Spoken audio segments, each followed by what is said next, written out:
പിന്നെ വിജയിനുള്ളൊരു വലിയ പ്രശ്നം എന്ന് പറഞ്ഞാൽ അദ്ദേഹത്തിന് സംഘടനയില്ല. ആൾക്കൂട്ടമുണ്ട് അദ്ദേഹത്തിൻ്റെ കൂടെ, പക്ഷെ സംഘടനയില്ല. അത് പിന്നെ ഇനിയുമുണ്ട് വിഷയങ്ങൾ. BJP നിൽക്കുന്നു അവിടെ, ADMK ഉണ്ട്, DMK ഉണ്ട്, ഇങ്ങനെ പല പാർട്ടികൾ അവിടെയുണ്ട്. ജയലളിത ഇരുന്നത് പോലുള്ള കുംഭകോണവും അഴിമതിയൊന്നും ഇപ്പോൾ കേൾക്കുന്നില്ല. പിന്നെ സ്റ്റാലിൻ ജനകീയനുമാണ്. സ്ത്രീകളൊക്കെ പോകും, കാണാമല്ലോ ഫിലിം. അതെല്ലാം എന്താവണമെന്നില്ല, വോട്ടാവണമെന്നില്ല. അതുപോലെ തന്നെ 254 മിടുക്കരെ നിർത്താൻ പറ്റണം. ഇപ്പൊ കാൻഡിഡേറ്റിന് വലിയൊരു റോളുണ്ട്. അതും ശരിയാണ്. ഒരു കരിസ്മാറ്റിക് ലീഡറായിട്ട് വരുന്നു. ഇനിയിപ്പോൾ അദ്ദേഹം വരട്ടെ എന്നെങ്ങാനും ജനങ്ങൾ MGR-നെയൊക്കെ തീരുമാനിച്ച പോലെ, MGR-നെ അങ്ങനെയാണല്ലോ തീരുമാനിച്ചത്.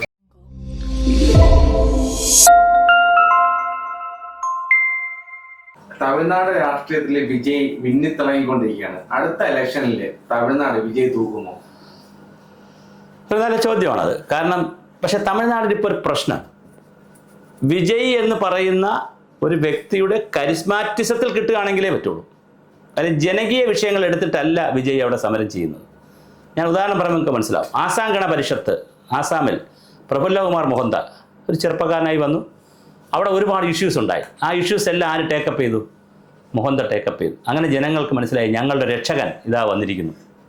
ജ്യോതി ബസു ബംഗാൾ ദാരിദ്ര്യത്തിലേക്ക് പോയപ്പോൾ ബ്രിട്ടനിലൊക്കെ പോയി പഠിച്ച, ഓക്സ്ഫോർഡിലും അവിടെ ഇവിടെയൊക്കെ പോയി പഠിച്ച ഒരു വിദേശിയായ രാജകുമാരനെ പോലെയുള്ള ഒരു കുടുംബത്തിൽ ജനിച്ച, അവിടുത്തെ വലിയ കുടുംബത്തിൽ ജനിച്ച ആളാണ്, നമ്മൾ ബ്രാഹ്മണ കുടുംബം പോലെ ജനിച്ച രാജകീയ കുടുംബത്തിൽ ജനിച്ച ഒരാൾ ഇതാ വന്ന് ഞങ്ങളുടെ രക്ഷകനായി വന്നു.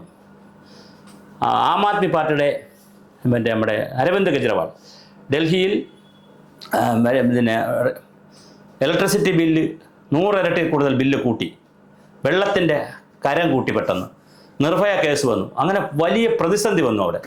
അപ്പോഴാണ് ഒരു രക്ഷകനായിട്ട് ആര് വന്നത്? ഈ നമ്മുടെ ആം ആദ്മിയുടെ അരവിന്ദ് കെജ്രിവാളും അണ്ണാ ഹസാരെയൊക്കെ വന്ന് പിന്നെ ട്രെയിൻ യാത്ര ചെയ്യുന്നു, ടിക്കറ്റ് എടുക്കാതെ യാത്ര ചെയ്യുന്നു, പ്രതിഷേധിക്കുന്നു. അങ്ങനെ ജനങ്ങളുടെ ജനകീയ പ്രശ്നങ്ങളിൽ ഉയർന്നു വന്നവരാണ് അവർ, പെട്ടെന്ന് വന്നവരാണെങ്കിലും. അങ്ങനെ ഒരു രാഷ്ട്രീയം എവിടെ ഇല്ല, തമിഴ്നാട്ടിലില്ല. പിന്നെ വേറെ താമസിച്ച പ്രശ്നമെന്ന് വെച്ചാൽ സ്റ്റാലിൻ, അയാളും സിനിമാ നടനാണ്. ഉദയനിധി സ്റ്റാലിൻ സിനിമാ നടനാണ്. കമലഹാസൻ സിനിമാ നടനാണ്. അതുകൊണ്ട് സിനിമാ നടൻ്റെ രാഷ്ട്രീയത്തോടും എന്തില്ല, തമിഴ്നാട്ടിൽ സാധ്യത കുറവാണ്. പിന്നെ വിജയിനുള്ളൊരു വലിയ പ്രശ്നം എന്ന് പറഞ്ഞാൽ അദ്ദേഹത്തിന് സംഘടനയില്ല. ഒരാൾക്കൂട്ടമുണ്ട് അദ്ദേഹത്തിൻ്റെ കൂടെ, പക്ഷെ സംഘടനയില്ല. അത് പിന്നെ ഇനിയുമുണ്ട് വിഷയങ്ങൾ. BJP നിൽക്കുന്നു അവിടെ, ADMK ഉണ്ട്, DMK ഉണ്ട്, ഇങ്ങനെ പല പാർട്ടികൾ അവിടെയുണ്ട്. പിന്നെ അതിൻ്റെ എല്ലാം അപ്പം 3 4 നിന്നാൽ വിജയ് കയറി വരുന്ന കാര്യം പ്രയാസമായിരിക്കും. അല്ലെങ്കിൽ കരിസ്മാറ്റിക്കായിട്ട് ജനങ്ങൾ അങ്ങ് അട്ടമൻ്റായിട്ട് തീരുമാനിക്കണം. പിന്നെ സ്റ്റാലിനെ സംബന്ധിച്ച് എന്തില്ല, ഇപ്പോൾ വലിയ അഴിമതിയുമില്ല. ജയലളിത ഇരുന്നത് പോലുള്ള കുംഭകോണവും അഴിമതിയൊന്നും ഇപ്പോൾ കേൾക്കുന്നില്ല. പിന്നെ സ്റ്റാലിൻ ജനകീയനുമാണ്. അയാൾ ഗ്രാമത്തിൽ പോകുന്നു, ആളുകളുടെ ഭക്ഷണം കഴിക്കുന്നു, കുട്ടികളെ കാണുന്നു, മാലോട് ഒരുപാട് കാര്യങ്ങൾ ചെയ്യുന്നുണ്ട്. അതുകൊണ്ട് പ്രയാസമാണ് തമിഴ്നാട് രാഷ്ട്രീയത്തിൽ വിജയ് കയറി വരാൻ. കാരണം അവിടെ ഒരു ആൻറ്റി ഇൻകംബൻസ് ഇല്ലല്ലോ, ഭരണവിരുദ്ധ വികാരം ഇല്ല. ഉണ്ടെങ്കിലല്ലേ കയറി വരാൻ പറ്റത്തുള്ളൂ. അതിൻ്റെ ഒരു പ്രശ്നമുണ്ട്. നല്ല ജനപിന്തുണയായിട്ട് അവർക്കുള്ള പാർട്ടി സമ്മേളനം, ജനക്കൂട്ടമുണ്ട്, ഭയങ്കരമുണ്ട്. മറ്റുള്ള പാർട്ടിയെക്കാട്ടിലും ജനക്കൂട്ടം അതിൽ കാണപ്പെടുന്നു.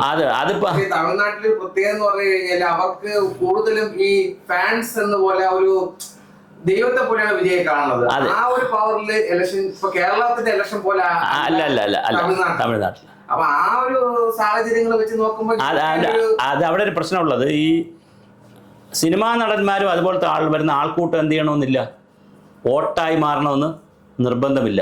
ഉദാഹരണം ഞാൻ പറഞ്ഞില്ല, സുരേഷ് ഗോപിയുടെ പ്രസംഗം കേൾക്കാൻ പോകുന്ന ഒരുപാട് CPM-മാരെ എനിക്കറിയാം.